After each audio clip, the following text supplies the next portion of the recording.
ng DZRH TNT. Tomorrow's News Tonight. Mga balitang binabantayan, mga balitang ayaw tigilan ng intriga, mga balitang patuloy ang pagbabago. Malalaman na tonight with Ray Sibayan, Kisses Habson, TNT. Tomorrow's News Tonight. TNT. Tomorrow's News Tonight.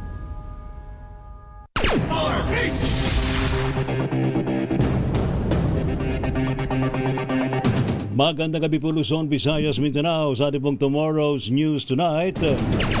Ngayon pong gabing ito mga kaibigan ng Martes. Ngayon po ay July 21, 2026. Sa ating pong headlines, Pangulong BBM kinundina ang panibagong agresyon ng China Coast Guard sa Ayungin Shoal. Chinese Ambassador Jing Quan ipinatawag ni Pangulong BBM sa Malacanang kaugnay ng Ayungin Incident. NBI Director Melvin Matibag nanindigan na hindi lang simpleng banta kundi plano talagang ipapatay si Pangulong BBM. Persons of interest sa Manoy assassin ni VP Sara tukoy na raw po ng NBI. Seguridad sa ikalimang zona ni Pangulong BBM sa Lunes, planchado na ng PNP. Lieutenant General Antonio Navarrete hinirang po ni Pangulong BBM bilang bagong Armed Forces Chief of Staff. ASEAN ministers nanawagan sa Amerika at Iran na itigil ng kaguluhan sa gitnang silangan. Sa pong TNT Global News, France na isipagbawal ang social media sa mga batang wala pang 15 anyos. Sa sports, Alex Ayala balik Amerika para sa Mubadala Open. At sa showbiz, P-pop group Alamat imbitado bilang performer sa The A Festival sa Paris, France. TNT. Tomorrow's News Tonight. Sa ating pong mga balita, maring kinundina ni Pangulong Ferdinand Marcos Jr. ang panibagong agresyon ng China Coast Guard ng lusubin ng mga tropa sa BRP Sierra Madre at sakta ng Philippine Navy personnel sa Ayungin Shoal. Ayon po kay Palace Press Officer PCO Undersecretary Claire Castro, kinokondina ni Pangulong BBM ang ganitong pangyayari maging ng Department of National Defense, Armed Forces of the Philippines at Department of Foreign Affairs at hindi tayo pasisiil. Tinag po ni Castro na todo ang suporta ni Pangulong BBM sa mga aksyon na ginagawa ngayon ng mga ahensya ng pamahalaan lalo na ng DFA sa naturang usapin. Una pong sinabi ng DFA na hindi maaaring palampasin ang panibago na ng mga agresyon ng China sa West Philippine Sea na dapat may karampatang diplomatic actions. Sa kaugnay na balita, hindi katanggap-tanggap sa Malacanang ang pananakit ng mga tauhan ng China Coast Guard sa mga tauhan ng Philippine Navy sa panibagong engkwentro sa Ayungin Shoal. Ayon po kay Palace Press Officer Jose Claire Castro, hindi ninanais at kinokondina nga ho ni Pangulong BBM ang ganitong klaseng karahasan. Ayon pa kay Jose Castro, sinusuportahan din ng Pangulo ang mga naunang pahayag po ng mga ahensya ng gobyerno. Iginit po ng Palace official na gumaganap lamang ng kanilang mandato o tungkulin ng Philippine Navy ng naayon sa ating karapatan at sa batas. Nanindigan naman ang palasyo na dapat na idaan sa diplomatikong pamaraan at hindi sa dahas ang pagipaglaban sa karapatan at katotohanan. Hindi po nadadaan sa dahas ang anumang pakikipaglaban sa karapatan. Hindi pinag-uusapan dito ang laki ng iyong teritoryo, ang lakas ng iyong puwersa, kundi pakikipaglaban sa katotohanan at kung ano ang iyong karapatan. Yan po mga kaibigan si Palace Press Officer Undersecretary Claire Castro. TNT. Tomorrow's News Tonight. Ipinatawag ho ni Pangulong Ferdinand Marcos Jr. si Chinese Ambassador to the Philippines Jing Quan kasunod po ng Ayungin Incident. Kinumpirma ni Palace Press Officer Jose Claire Castro ang pagkikita ho ni na Pangulong BBM at Ambassador Jing at napag-usapan ng panibagong agresyon ng China Coast Guard kung saan nakasugat nga po ng 2 tropa ng Pilipinas. Tumangging magbigay ng karagdagang detalye ng pag-uusap ni na Pangulong BBM at Ambassador Jing Dalamansa. Nakasalalay umano dito ang national security, gayunman tiniyak niyang maglalabas sa impormasyon kapag sila ay pinayagan na. Ibinahagi rin ni Castro ang mga larawan ng pag-uusap ni na Pangulong BBM at Chinese Ambassador Jing Quan. Binatikos naman ng Estados Unidos ang China. Matapos nga po ang panibagong girian at ng Philippine Navy sa West Philippine Sea, tinawag po ito ng US State Department na mapanganib at agresibong hakbang ng China laban sa lehitimong operasyon ng Pilipinas sa karagatan.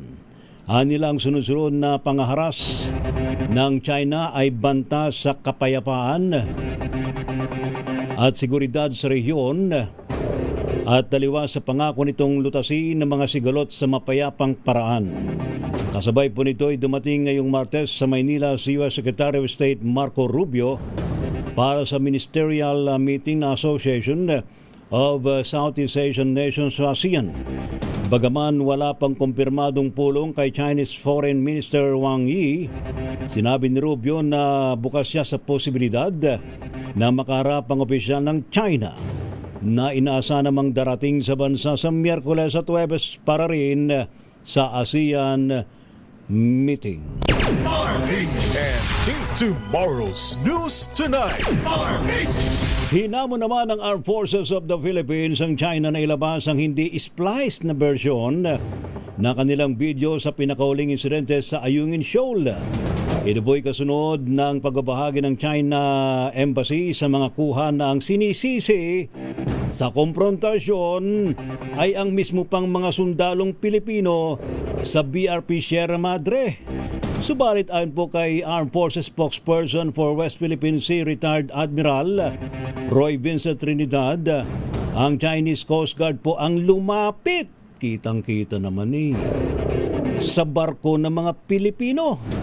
Ayon po kay Trinidad, napahiya at nabugbog ang China sa information space buhat naman ng 10th anniversary ng Arbitral Award at kontrobersiya sa Batanes Claim at Monkey Video.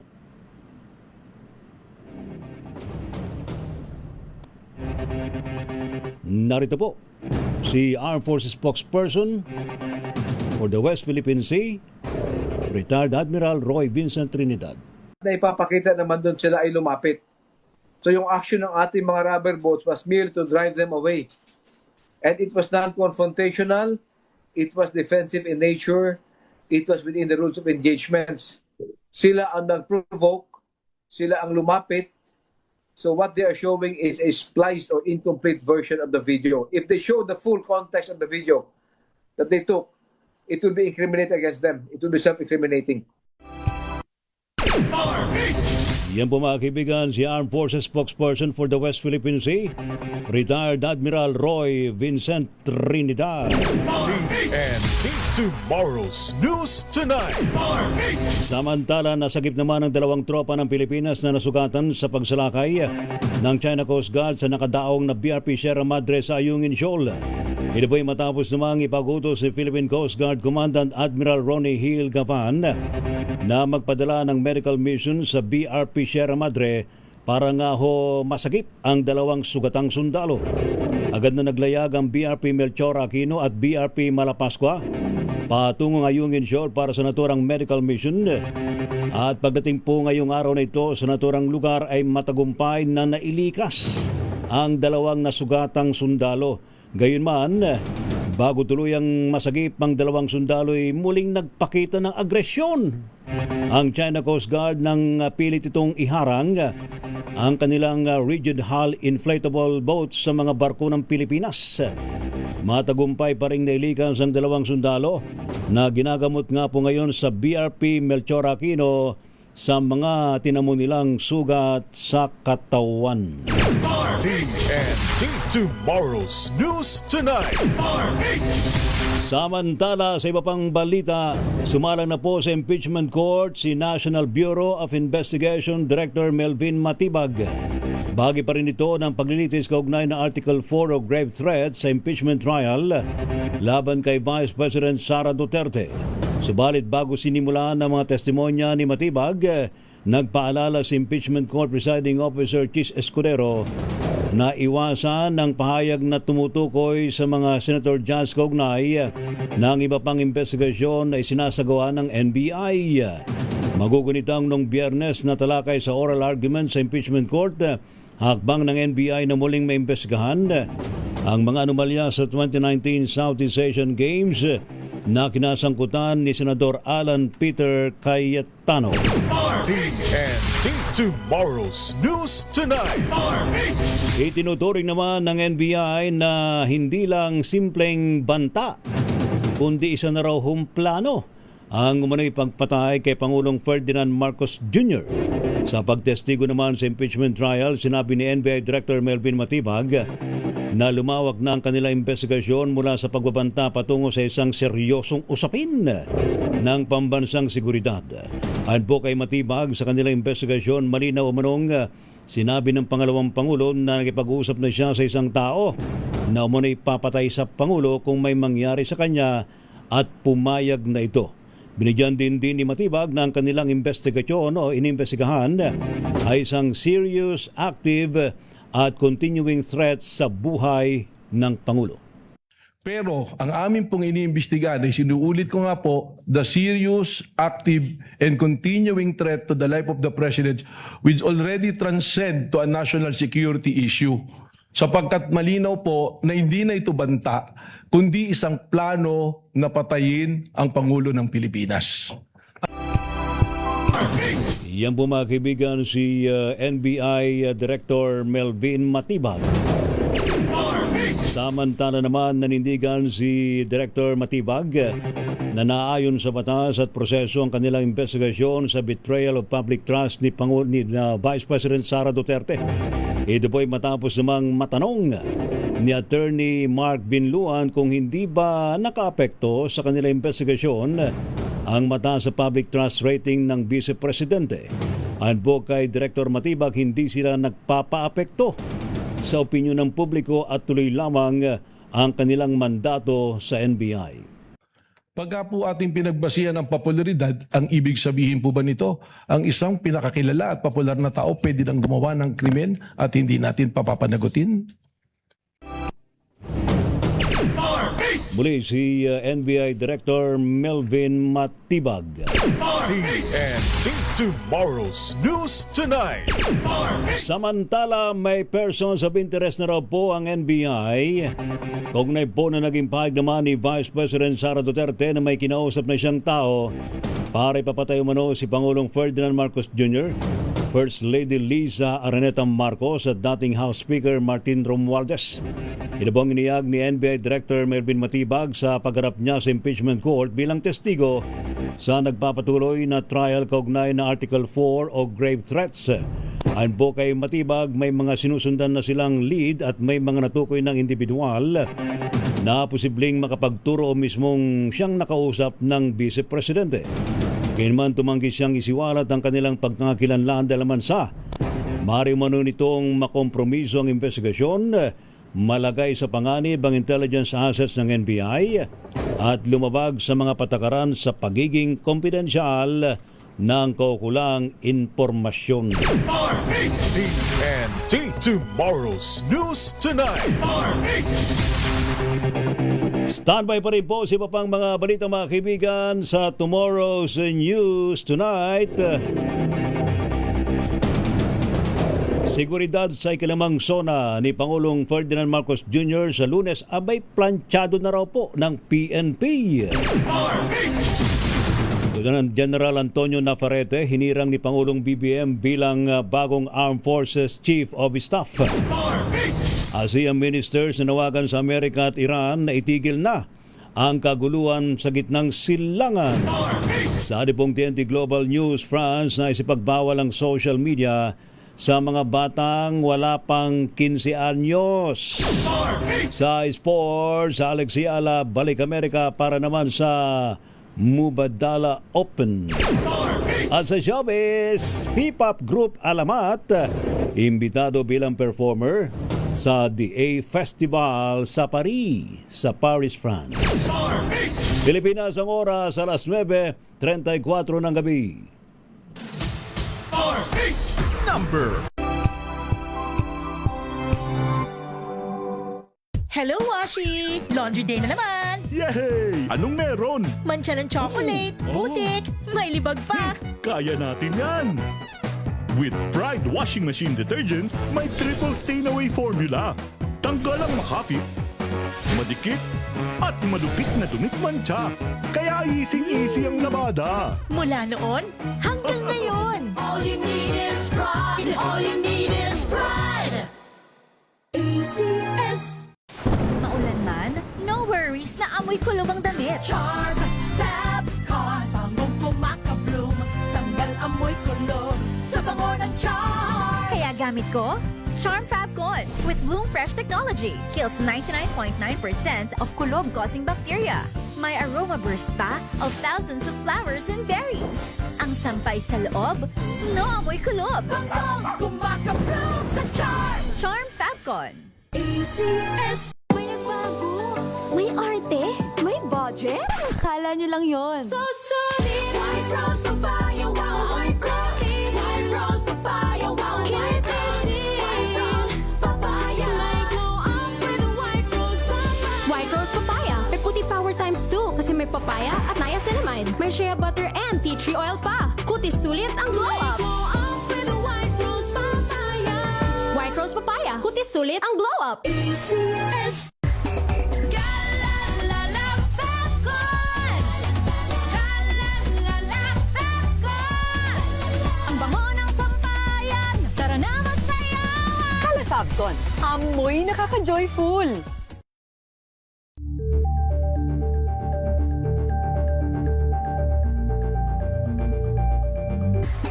Galalala Falcon. Galalala Falcon. Ang bango ng sampayan. Tara na magsayawan. Calafabcon, amoy nakaka-joyful.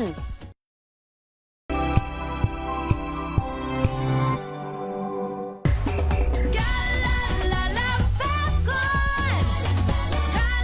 Galalala Falcon. Ang bango ng sampayan. Tara na magsayawan. Calafabcon, amoy nakaka-joyful.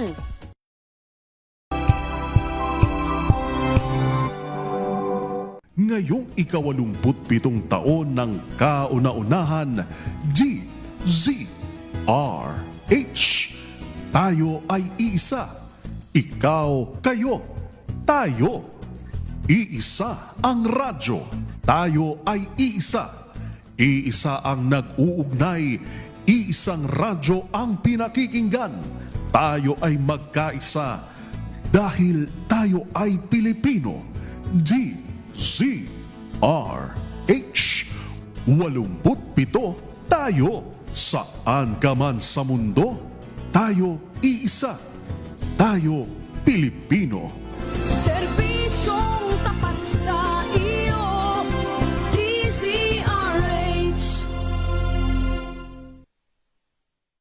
Maagang balitaan, maagang usapan sa mga issue at balita. Kasama si Kuya Angelo Palmones sa Magandang Umaga Pilipinas. Mula Lunes hanggang Biyernes.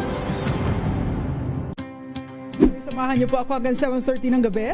DZRH Usapang Liga. Magandang gabi Pilipinas, Metro and Mega Manila, Nas Extension sa DZRH at RH2. Naray si Bayan At Kisses Hubson. para sa DZRH, una sa Pilipinas. Una sa Pilipino.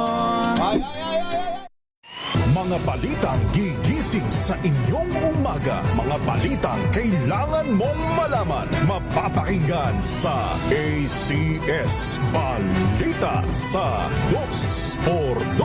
Kasama sina Anthony Taberna at Jerry Baha.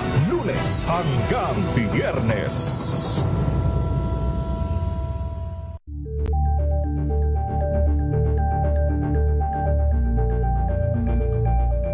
Alamin ang mga maiinit na isyung pambayan, mga balitang kailangan mong malaman, usapin sa pamahalaan, politika, ekonomiya at kabuhayan. Ito ang mga dapat mong malaman, pakialaman at pag-uusapan dahil kayo ang tinig ng mamamayan dito sa Damdaming Bayan.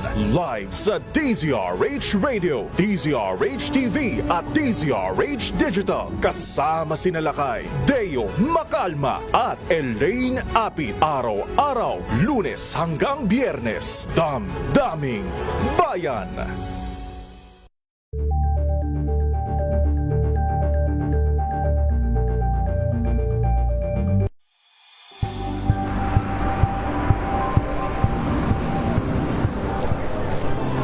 Ating mga eksperto dito lang sa Expert Opinion. Ito ang The Better News. TNVS, trending and isang kwento, iba't ibang anggulo. Dito sa Point of View. Bawat pananagutan ating tatalakayin dito sa Hoy. Bawal yan. Filipino, dito lang sa Deezer. Match of entertainment and lifestyle. Ito ang MBC TV Network News. Una sa Pilipinas, una sa Pilipino. Angel po si Angelo Palmona sa giiwan sa inyo na isang magandang umaga. Maraming salamat. Life goes on! Good morning, Lakay. Good morning, Sister Ann. At good morning. Magandang mainit na umaga. Angel po si Angelo Palmona sa giiwan sa inyo na isang magandang umaga. Maraming salamat. Pilipinas, una sa Pilipino. Tumunog na ang gandingan para sa kalikasan. Ang itinanghal bilang Best AM Radio Program Host ay si Cesar Chavez para sa special on Saturday ng DZRH.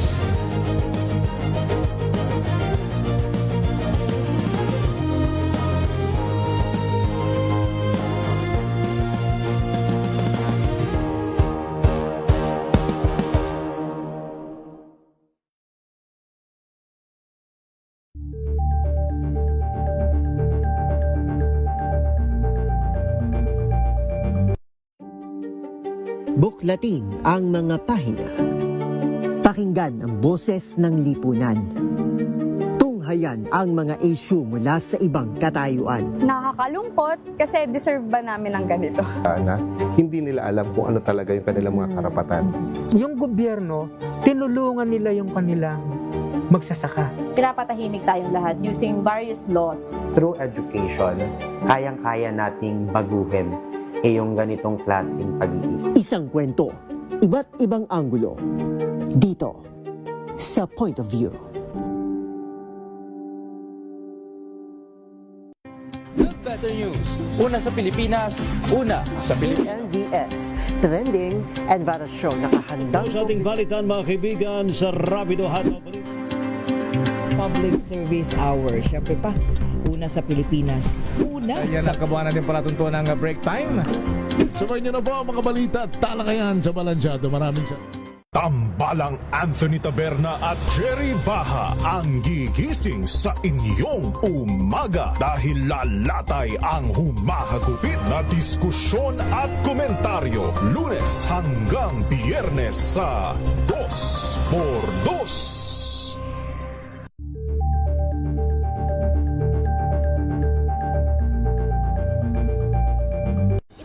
Ng naitalang 17 individual na ang kanilang naaresto. Metro Manila Development Authority o MMDA ang No Contact Apprehension Policy o NCAP sa Metro Manila. Sa ang ilang mga dokumento ay peke. Hindi rin legal ang employment na ipinangako sa kanila.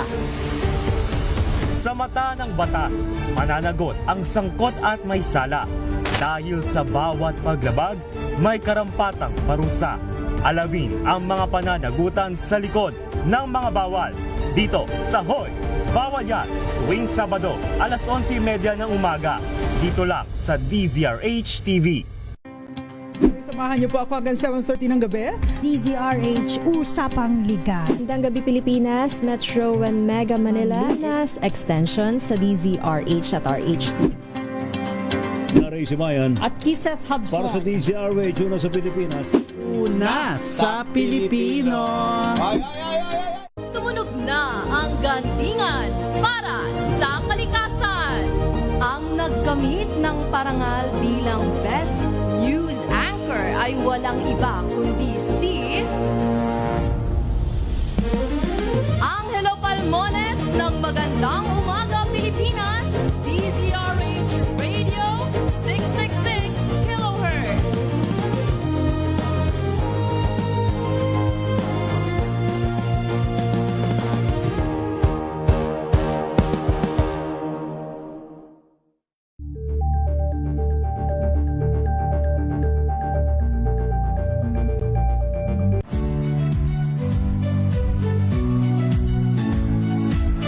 Magandang araw mga kaibigan.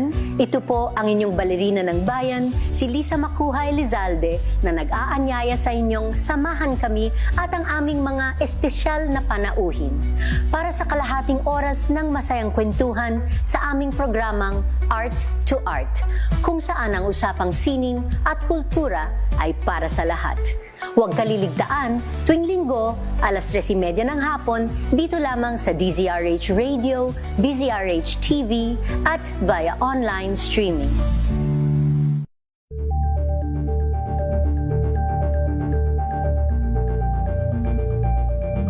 We've got you covered. From the hottest hits, exclusive interviews, kilig to the bones fan meet experience, and hataw performances of your favorite stars. Saturdays, 12 noon, dito lang sa DZRH TV. Angel po si Angelo Palmones nag-iiwan sa inyo na isang magandang umaga. Maraming salamat. Life goes on. Nine, good morning, Lakay. Good morning, Sister Ann. At good morning. Magandang mainit na umaga. Angel po si Angelo Palmones nag-iiwan sa inyo na isang magandang umaga. Maraming Sa salamat. Pilipinas, una sa Pilipino. Curious ka ba sa maraming bagay? Kami na ang bahala dyan. Aalamin, tutuklasin at bibigyang linaw namin ang mga katanungang bumabagabag sa inyong isipan. Sa programa kung saan ang bawat sagot ay galing lamang sa mga eksperto. Ang Expert's Opinion, tuwing linggo alas 3 ng hapon, dito lang sa DZRH TV.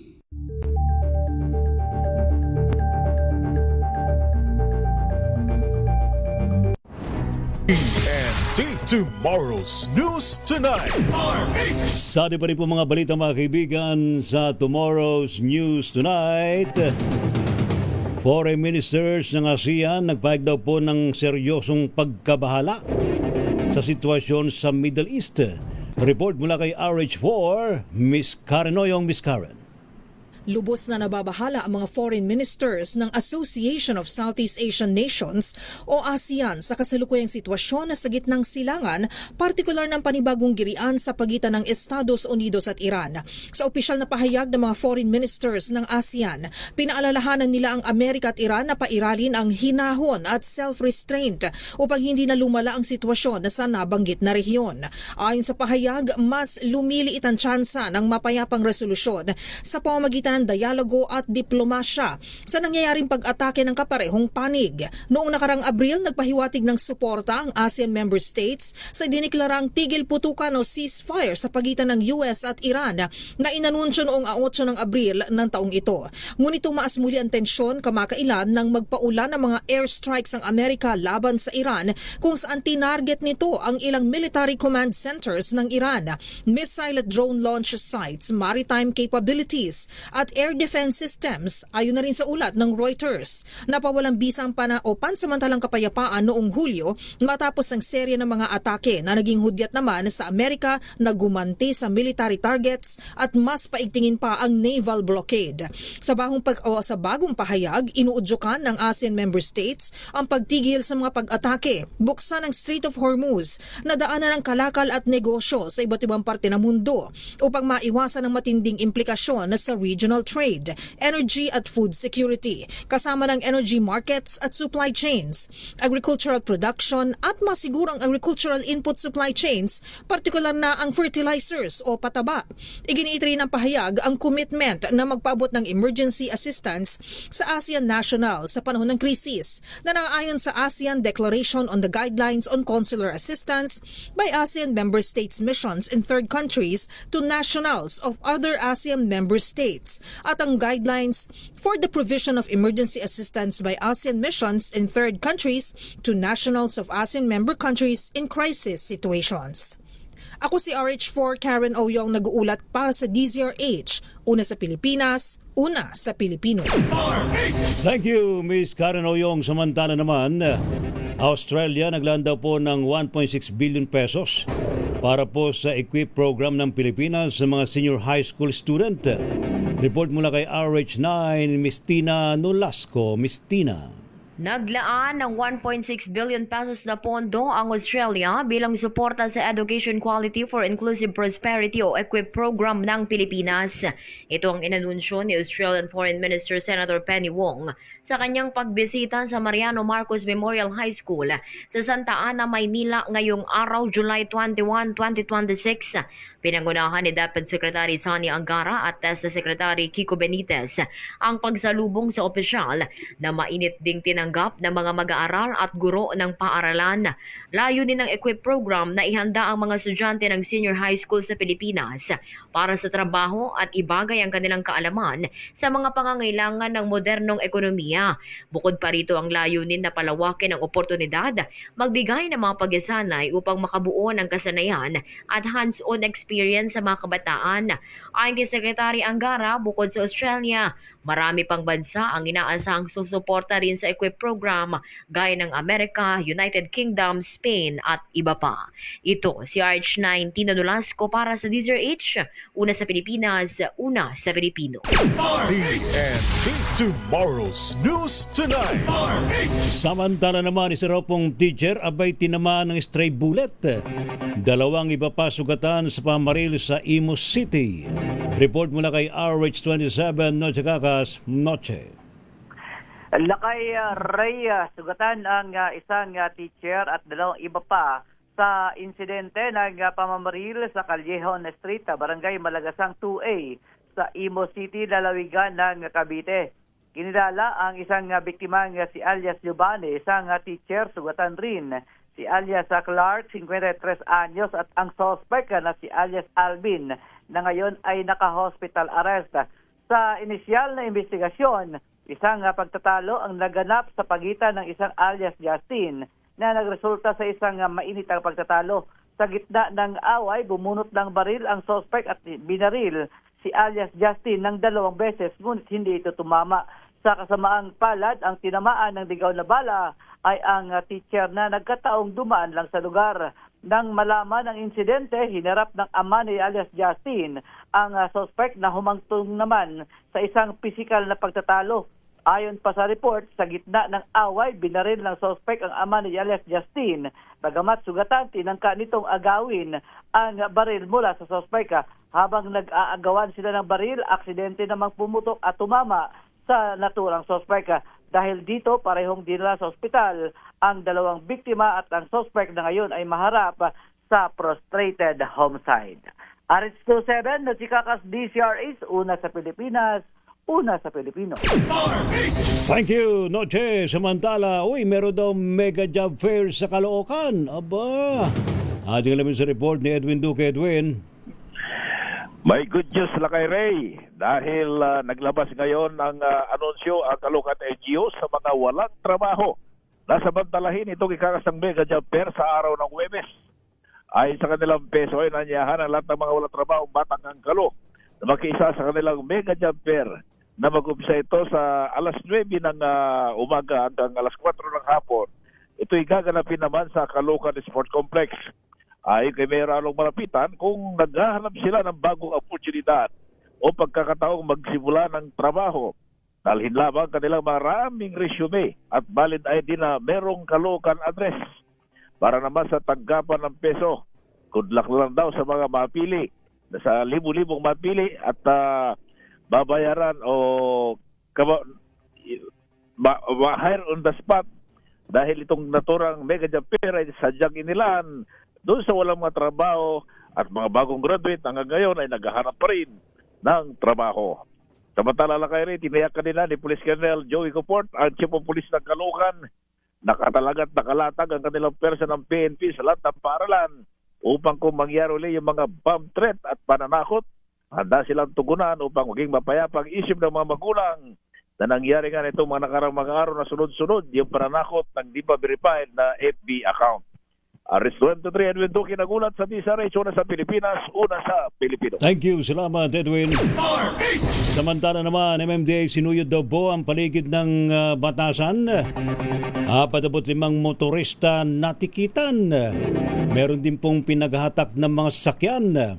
Ating alamin sa report ni Ka Federico Manalili. Ka Feds, go! Yes, kasama ko rin. Magandang gabi bilang nga sa paghahanda sa nalapit na kalimang State of the Nation Address ni Pangulong Ferdinand Marcos Jr. At nagsagawa ang mga MMDA, particular yung clearing operation nga nila, yung Operation Group Task Force and Road Clearing, kung saan nga sinuyod ng mga ibang lansangan sa Quezon City, particular yung mga nakapaligid sa batasan. Kabilang mga lugar na kanilang pinuntahan, itong Commonwealth Avenue, IBP Road at San Mateo Batasan Road, saan ay naturang operasyon ay umabot sa 28 motorista ang natikitan, habang 13 naman na sasakyan na nakaparking kung saan ang nahatak ng MMDA. At yun nga kasamang rin, at dinala na sa Tumana, Marikina yung mga nahatak na sasakyan. Federico Manalili para sa DZRH, una sa Pilipinas, una sa Pilipino. Thank you. Salamat, Ka Feds. TNT Top News Trending Worldwide. Sa ating pong TNT Global News, France, nais na po ipagbawal ang social media sa mga batang wala pang 15 anyos. Report mula kay Wina Pearl Hesoro, Miss Wina. Bumoto ngayong Martes sa mga mambabatas sa France sa isang panukalang batas na naglalayong ipagbawal ang paggamit ng social media sa mga batang wala pang 15 years old. Kapag naaprubahan ang panukala, hindi na papayagang gumawa ng social media account ang mga batang wala pang 15 years old mula September 1, 2026. Bibigyan naman ng 4 na buwan ang mga social media platform para isara ang mga account na mayroon na ang mga batang sakop ng batas. Saklaw ng panukala ang mga sikat na platform tulad ng Facebook, Snapchat, TikTok at YouTube.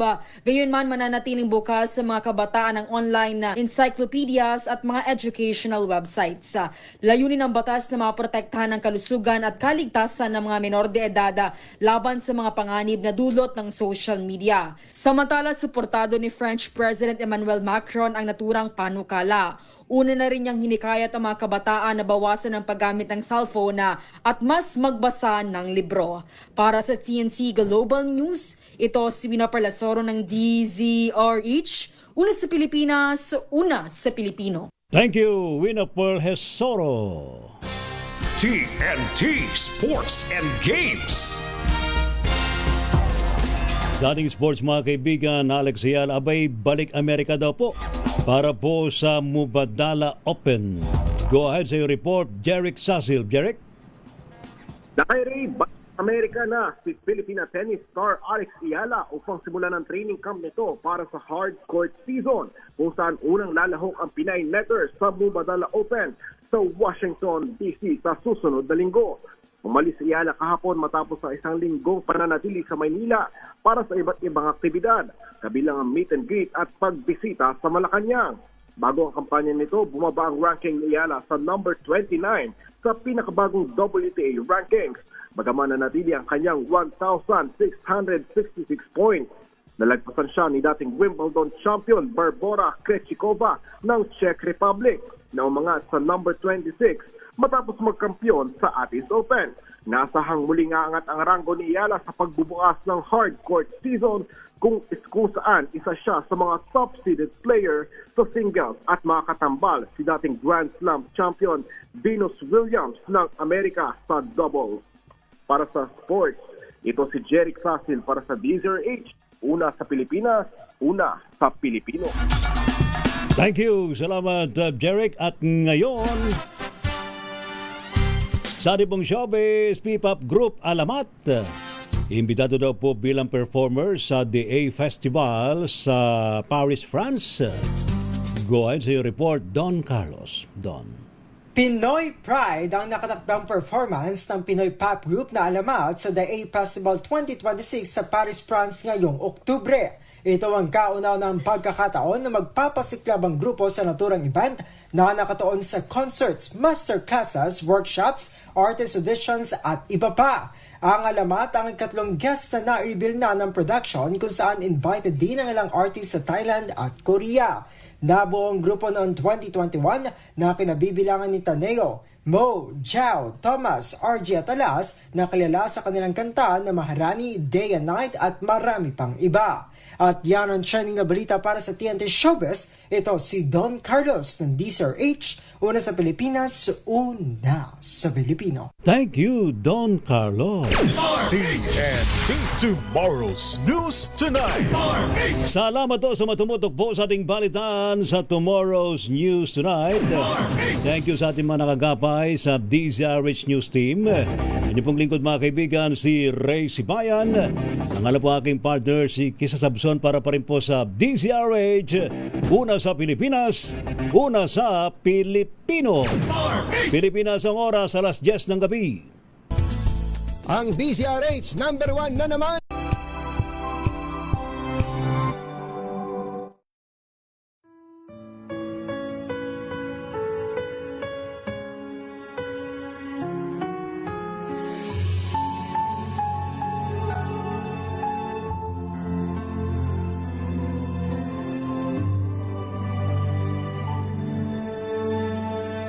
Ito ang oras ng panalangin.